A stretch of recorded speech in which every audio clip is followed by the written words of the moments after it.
Assalamualaikum warahmatullahi wabarakatuh. Waalaikumsalam warahmatullahi wabarakatuh. Puji syukur kehadirat Allah Subhanahu wa taala atas segala nikmat yang telah diberikan.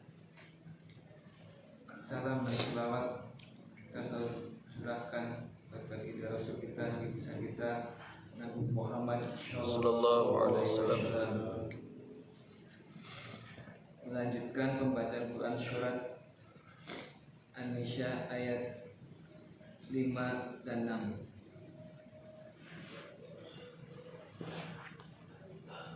Bismillahirrahmanirrahim.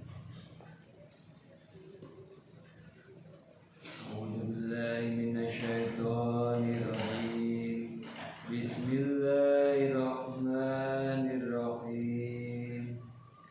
Wala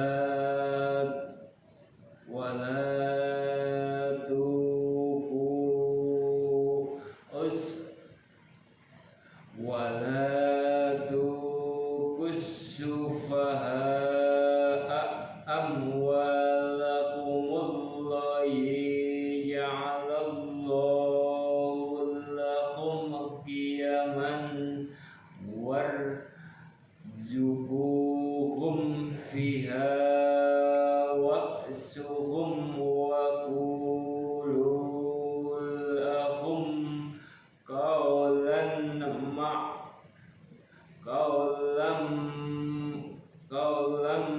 ma'urfa.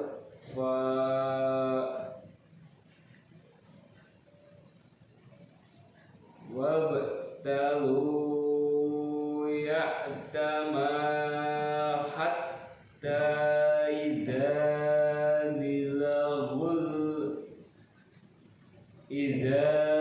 balaghul bikaha fa in anastum minhum rushdan fadfa'u ilaihim amwalahum wa la ta'kuluha israfan wa bidaran an yakbaru wa ma kana ghaniyan falyasta'fif wa man kana faqiran falyaqul bil ma'ruf fa idza dafa'tum ilaihim amwalahum fa azhidu alaihim wa kafa billahi hasib. Yang artinya, dan janganlah kamu serahkan kepada orang-orang yang belum sempurna akalnya harta mereka yang ada di dalam kekuasaanmu yang dijadikan Allah sebagai pokok kehidupan. Berilah mereka belanja dan pakaian dari hasil harta itu, dan ucapkanlah kepada mereka kata-kata yang baik. Dan ujilah anak yatim itu sampai mereka cukup umur untuk kawin. Kemudian jika menurut pendapatmu mereka telah cerdas, pandai memelihara harta, maka serahkanlah kepada mereka harta-hartanya. Dan janganlah kamu memakan harta anak yatim, maka serahkanlah kepada mereka harta-hartanya. Dan janganlah kamu makan harta anak yatim lebih dari batas kepatutan, dan janganlah kamu tergesa-gesa membelanjakannya sebelum mereka dewasa. Barang siapa di antara pemelihara itu mampu, maka hendaklah dia menahan diri dari memakan harta anak yatim itu. Dan barang siapa miskin, maka bolehlah dia makan harta itu menurut yang patut. Kemudian apabila kamu menyerahkan harta kepada mereka, maka hendaklah kamu adakan saksi-saksi tentang penyerahan itu bagi mereka, dan cukuplah Allah sebagai pengawas atas persaksian itu.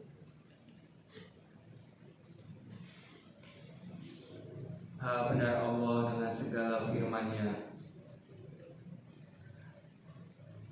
Allah melarang memberikan wewenang kepada orang-orang yang lemah akalnya dalam pengelolaan keuangan yang Allah jadikan sebagai penopang hidup. Artinya, tegaknya kehidupan mereka adalah dengan harta itu, berupa perdagangan dan selainnya. Dan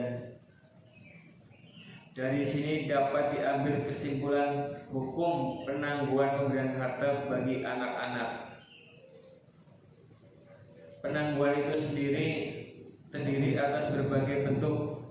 Ada penangguhan untuk anak-anak karena perkataan mereka belum dapat dipertanggungjawabkan. Ada pula penangguhan bagi orang gila atau yang tidak mampu mengelola harta dikarenakan lemah akal atau agamanya.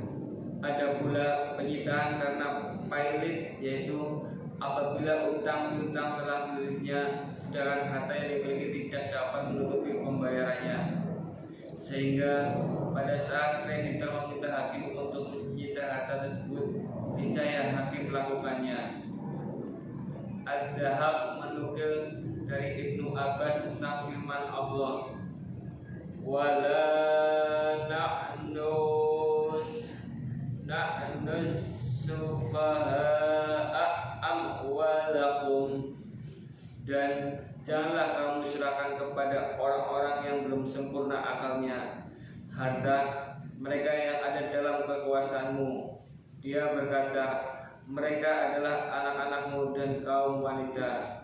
Begitu pula dikatakan oleh Ibnu Mas'ud.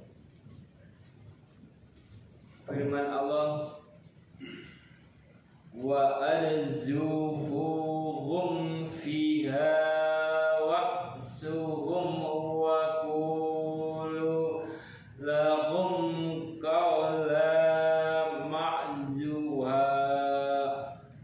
Berilah mereka belanja dan pakaian dari hasil harta itu, dan ucapkanlah kepada mereka kata-kata yang baik. Ali bin Abi Talha berkata dari Ibnu Abbas, ia berkata, jangan jadikan hartamu serta apa yang dianugerahkan Allah untuk kehidupanmu engkau berikan kepada istri atau putrimu secara bebas, kemudian engkau menunggu dari pemberian apa yang ada di tangan mereka. Akan tetapi tahanlah hartamu itu dan berbuat baiklah kepada mengelolanya, serta hendaklah engkau yang memberi nafkah memberi nafkah kepada mereka berupa pakaian, makanan, dan rezeki biaya hidup. Mujahid berkata,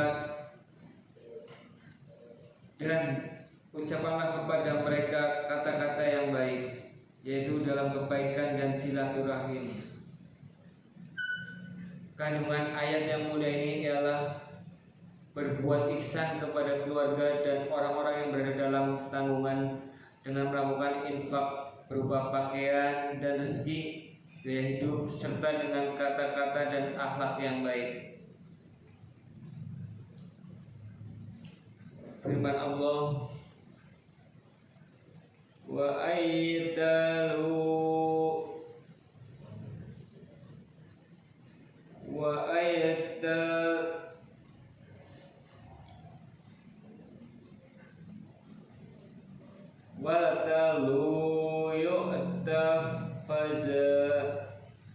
dan ujilah anak yatim itu Ibnu Abbas, Mujahid, Al-Hasan, As-Salbi, dan Muqatil mengatakan arti ayat ini adalah ujilah mereka sampai mereka cukup umur untuk kawin. Mujahid berkata artinya balik. Jumhur ulama berkata balik pada anak laki-laki terkadang dapat ditentukan oleh mimpi, yaitu di saat tidur bermimpi sesuatu yang menyebabkan keluarnya air mani menjadi anak. Dalam hadis lain yang diriwayatkan oleh Aisyah dan para sahabat lainnya bahwa Nabi Shallallahu Alaihi Wasallam bersabda, Rufi al-qalamu an salasati anis sobiyyi hatta ya'talima afyan takmila an asyratan sanata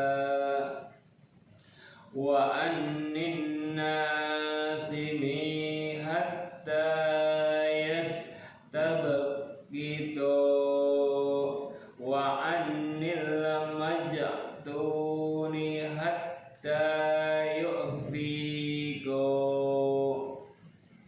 Diangkat pena, ditiadakan hukum taklif dari 3 orang, dari anak kecil hingga dia bermimpi balik atau sempurna 15 tahun, dari orang tidur sampai dia bangun, dan dari orang gila sampai dia sadar. Mereka mengambil hal tersebut dari hadis yang terdapat dalam Asy-Syahihain dari Ibnu Umar. Dia berkata, pada saat perang Uhud, aku mengajukan diri untuk ikut berperang kepada Nabi, dan ketika itu aku masih berumur 14 tahun. Lalu beliau tidak membolehkanku. Sedangkan pada perang Khandaq aku pun mengajukan diri kembali, dan pada itu aku berumur 15 tahun.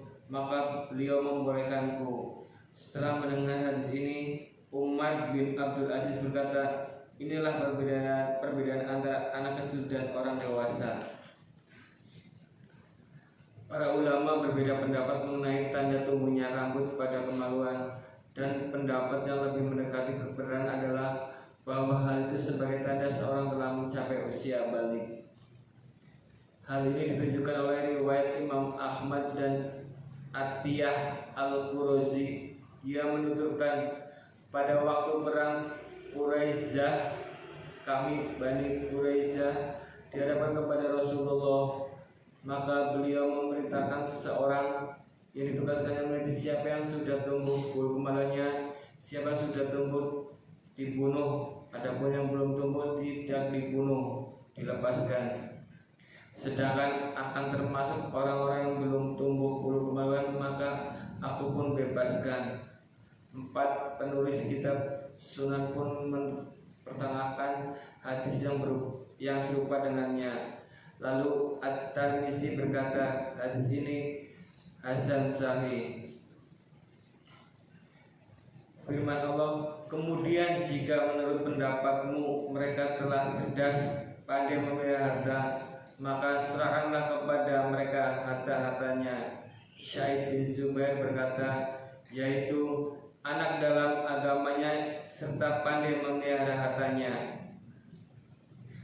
Begitulah yang diriwayatkan oleh Ibnu Abbas, Al-Hasan Al-Basri, dan imam-imam lainnya.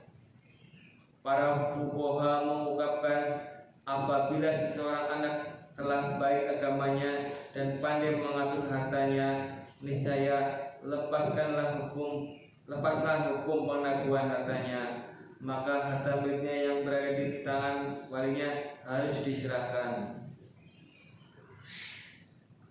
Firman Allah, wala ta'kuluha israfa wa bidaron an yakbaru, dan janganlah kamu memakan harta anak yatim lebih dari batas kepatutan, dan janganlah kamu tergesa-gesa membelanjakannya sebelum mereka dewasa. Allah melarang memakan harta anak yatim tanpa adanya kebutuhan yang mendesak, artinya tergesa-gesa membelanjakannya sebelum mereka balik. Kemudian Allah berfirman, wa man kana ghaniyan falyas tu'fi Barang siapa di antara pemelihara itu mampu, maka hendaklah dia menahan diri memakan harta anak yatim. Asy-Sya'bi berkata, harta itu baginya seperti bangkai dan darah. Firman-Nya, wa man kana faqiran fal yanqul bil ma'ruf. Dan barang siapa miskin, maka bolehlah dia makan harta itu menurut yang patut. Ibnu Abi Hatim meriwayatkan dari Aisyah tentangnya. Ayat ini turun berkenaan dengan wali anak yatim yang mengurus dan mengaturnya di mana saat dia membutuhkan. Dia pun boleh memakannya. Pada riwayat lain Aisyah, ia berkata, firman Allah ini, wa man kana khoniyan falyasta'fi wa man kana faqiran falyanqul bil ma'ruf. Turun berkenaan dengan wali anak yatim bahwa dia boleh mempergunakan harta anak yatim tersebut sekedar keperluan mengurusnya. Para fuqaha berpendapat bahwa pada kondisi seperti ini seseorang boleh memakan yang lebih ringan dari keduanya, upah yang layak atau sekedar kebutuhannya. Walaupun demikian, mereka berbeda menjadi dua pendapat yang intinya ialah apakah harta itu dikembalikan apabila dia sudah cukup ataukah tidak. Pendapat pertama, tidak, karena dia memakan upah kerja dan saat itu dia fakir. Inilah pendapat yang benar di kalangan pengikut Asy-Syafi'i. Karena ayat ini tersebut memperbolehkan memakan harta anak yatim tanpa mengganti. Ibnu Abi Hatim meriwayatkan dari Am bin Syu'aib dari ayahnya, dari kakeknya, dia berkata, seseorang laki-laki datang kepada Rasulullah, lalu dia berkata, saya memelihara anak yatim yang memiliki harta, sedangkan saya tidak memiliki harta. Bolehkah saya memakan hartanya? Beliau lantas bersabda, makanlah secukupnya, tidak berlebihan. Hadis riwayat Abu Daud, An-Nasai dan Ibnu Majah. Ibnu Jarir meriwayatkan dari Al-Qasim bin Muhammad.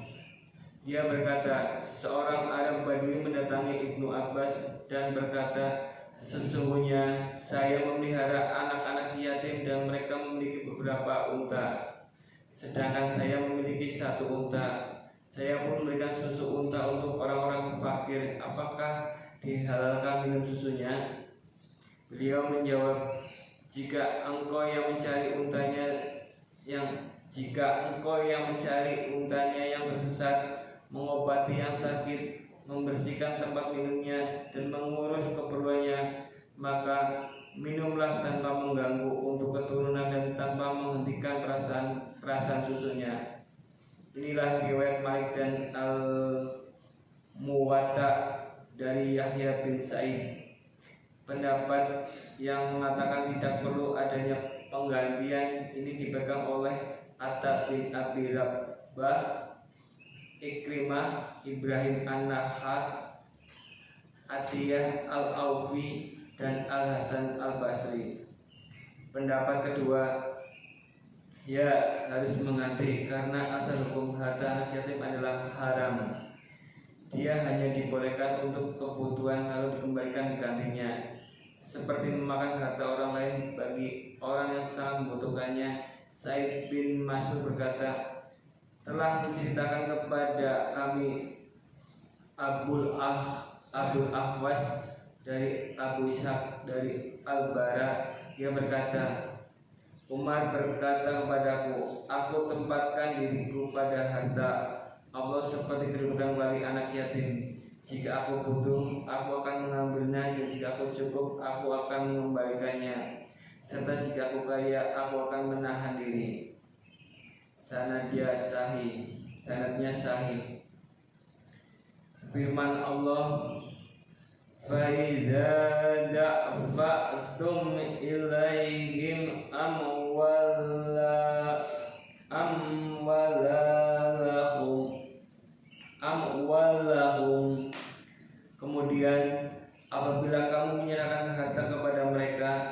yaitu setelah mereka mencapai masa balik dan kamu yakin kemampuan mereka, maka di saat itu kamu serahkan harta-harta mereka.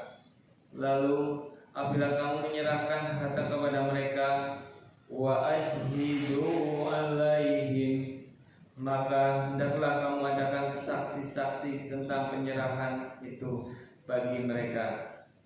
Perintah Allah ini ditujukan kepada para wali agar menghadirkan saksi bagi anak-anak yatim yang telah mencapai dewasa saat menyerahkan harta mereka, agar tidak terjadi pengingkaran dari sebagian mereka setelah itu. Kemudian Allah berfirman, wa kafa billahi hasina, dan cukuplah Allah sebagai pengawas atas persaksian itu. Artinya, cukuplah Allah sebagai pengawas dan saksi bagi para wali dalam pemeliharaan dan penyerahan harta anak-anak yatim. Apakah dicukupkan dengan disempurnakan atau dikurangi dan ditipu dengan cara memakan hitungan dan memutarbalikan kenyataan? Allah mau mengetahui semua itu. Di dalam Sahih Muslim dinyatakan bahwa Nabi bersabda, ya Aba Dzarrin, inna araka dha'ifa wa inni uhibbu laka ma uhibbu li nafsi, la ta'ammarunna ala natani wa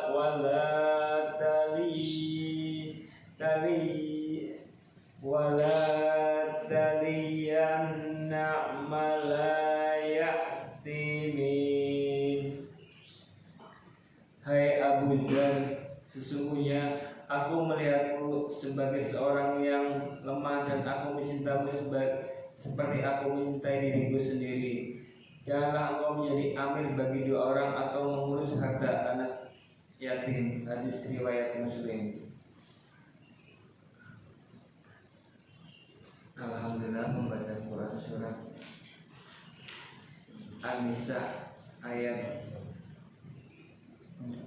5 sampai 6 sudah. Dilanjutkan dengan pembacaan hadis